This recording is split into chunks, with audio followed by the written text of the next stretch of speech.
ব্যক্তিগত উদ্যোগ নিয়েছিলেন। তিনি এক পর্যায়ে ইনপুট ফসল নামে একটি যুবক সংগঠন কায়েম করেছিলেন। সমাজ থেকে সব ধরনের অন্যায় জুলুম মোকাবেলা করার জন্য। এরপর তার উপর যখন ওহী নাযিল হলো, তিনি নবী হিসাবে যখন তার দায়িত্ব পালন শুরু করলেন, তখনও তার সমাজে সমস্যার কোনো অভাব ছিল না। শত শত সমস্যা ছিল, সেখানে মাইক ইসরায়েল ছিল, জোরদার মূল্য তার আইনের শাসন সেখানে অনুপস্থিত ছিল। সেখানে গণহত্যা করা হতো, নারী নির্যাতন করা হতো, শিশু নির্যাতন করা হতো, কন্যা সন্তানদের জীবন্ত প্রতিহত করা হতো। সেখানে এরকম আরো অসংখ্য সমস্যায় জর্জরিত ছিল তৎকালীন আরব সমাজ। কিন্তু আল্লাহ রাসূল সেই দিকে নজর না দিয়ে তিনি একদম কর্মসূচি ঘোষণা করেছিলেন। মানুষ কদরে বুঝতে পারেনি এত সমস্যা, এত জঞ্জাল, কিন্তু তিনি কোনদিনই কোন সমস্যার কথা উল্লেখ না করে একটা মাত্র সমস্যা, একটা মাত্র সমাধান তিনি জাতির সামনে পেশ করেছিলেন। সেটি ছিল লা ইলাহা ইল্লাল্লাহ তুফলিহুন। তোমরা সবাই লা ইলাহা ইল্লাল্লাহ পড়ো, তাহলে তোমরা সফল কাম হয়ে যাবে। আল্লাহ রাসূলের কাছে পবিত্র কোরআন নাযিল হওয়া শুরু হলো। তার উপরে তার দায়িত্বের ব্যাপারে কোরআনে যা বলা হলো, তার মধ্যে একটি আয়াত পবিত্র আয়াতে কারিমা আমি তেলাওয়াত করেছি, যার অর্থ হচ্ছে তিনি সেই সত্তা, তিনি তার রাসূলকে হেদায়েত এবং সত্য জিনিস পাঠিয়ে দেন, যাতে করে সকল বাতিল দিনের উপরে এটাকে বিজয়ী করতে পারেন। আল্লাহ রাসূল কোরআন দিয়ে এই একটা বার্তার কর্মসূচি, এক আল্লাহকে রব মেনে নিতে হবে, সকল বাতিলকে জাহিলিয়াতকে পরিত্যাগ করতে হবে, এর মধ্যেই মানবতার মুক্তি। এটা তিনি তার কাজে প্রমাণ করেছেন। মক্কার 13 বছর তিনি দাওয়াতের আল্লাহর কাজ করেছেন, শাহাদাত এবং নাসের কাজ করেছেন, মানুষ তৈরির কাজ করেছেন। এক পর্যায়ে আল্লাহর নির্দেশে তিনি মদিনায় হিজরত করে মাত্র 300 জন কম বেশি সাহাবী নিয়ে মদিনায় কোরআন দিয়ে একটি রাষ্ট্র কায়েম করেছিলেন। যে রাষ্ট্রে কোনো চুরি ছিল না, ডাকাতি ছিল না, বেহায়াপনা ছিল না, অশ্লীলতা ছিল না। সেখানে শিশুর অধিকার রক্ষা হয়েছিল, নারীর অধিকার প্রতিষ্ঠা করা হয়েছিল, যুবকের অধিকার প্রতিষ্ঠা করা হয়েছিল। প্রত্যেকটা নাগরিক সেখানে সুবিধা পেয়েছিল। মদিনা রাষ্ট্র নামে তিনি রাষ্ট্র কায়েম করেছিলেন। আজ অবধি তার সমতুল্য কোন রাষ্ট্র পৃথিবীতে কায়েম হয়নি। আজকে আমাদের বাংলাদেশ সমস্যায় জর্জরিত। 53 বছরের শাসনামলে আমরা দেখেছি দুর্নীতি, ষড়যন্ত্রী, খুন, রাহাজানি, ব্যাংক লুটপাট, শেয়ারবাজার কেলেঙ্কারি।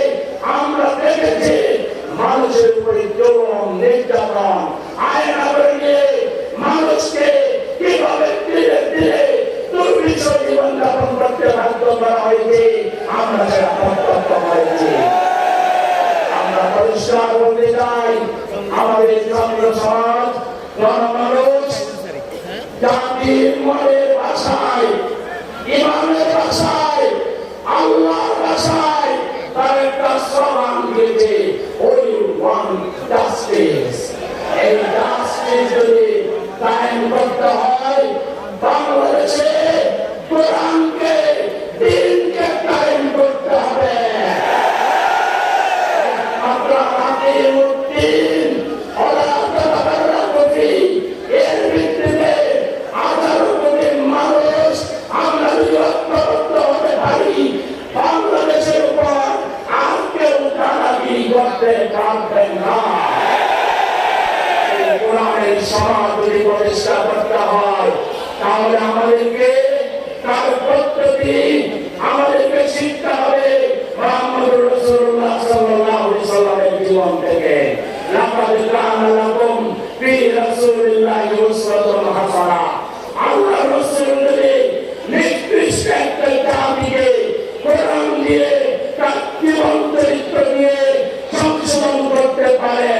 হবে দেশের 90% উপরে মানুষ মুসলমান, দেশের মানুষ ফজরের আযান শুনে ঘুম থেকে উঠে জানাজাকে তারা হালকা করতে যায়, তারা ব্যবসা বাণিজ্য করতে যায়, আবার এশার আযান শুনে নামাজ পড়ে তারা ঘুমাতে যায়।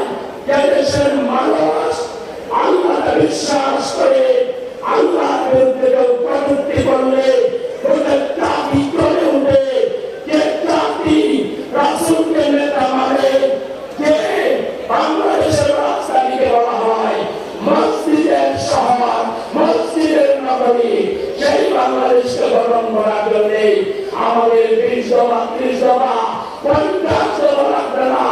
আসুন আল্লাহর ভাষায় ওয়া'তাসিমু বিহাবলিল্লাহি জামিআন ওয়া লা তাফাররাকু।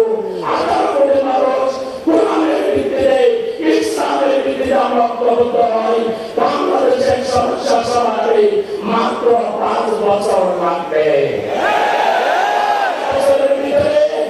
বাংলাদেশ থেকে দারিদ্র আমরা কিভাবে পাঠাবো? 5 বছর লাগবে না, 2 বছরের ভিতরে সন্ত্রাসীদেরকে সন্ত্রাস অস্ত্র পায়ের নিচে প্রাপ্ত করব।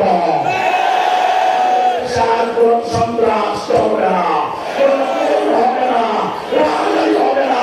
বাংলাদেশ সোনার বাংলাদেশের পরিণত হবে।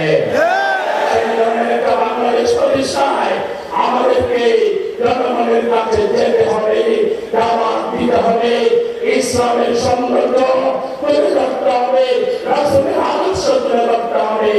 আজকের শ্রোতা মণ্ডলীকে জিজ্ঞাসা করতে চাই, বাংলাদেশকে আধুনিক কল্যাণ রাষ্ট্রে পরিণত করার জন্য ইসলামের ভিত্তিতে শিক্ষা ব্যবস্থা, সংস্কৃতি, রাজনীতি, অর্থনীতি, রাজনৈতিক সব দিককে তৈরি করার জন্য আমাদেরকে যদি আরো পরিশ্রম করতে হয়, আরো ত্যাগ স্বীকার করতে হয়, প্রয়োজনে বাংলাদেশের স্বাধীনতা রক্ষার জন্য, ইসলাম রক্ষার জন্য আমাদেরকে যদি জীবন দিতে হয়, আপনারা কি রাজি আছেন?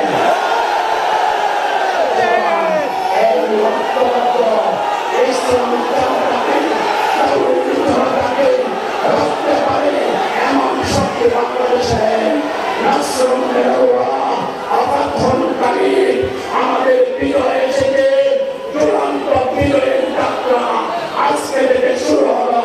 ইনশাআল্লাহ এই বাংলা 5,000 বর্গকিলোমিটার মাটিতে কোরআনের পতাকা পথ পথ করে উঠবে ইনশাআল্লাহ।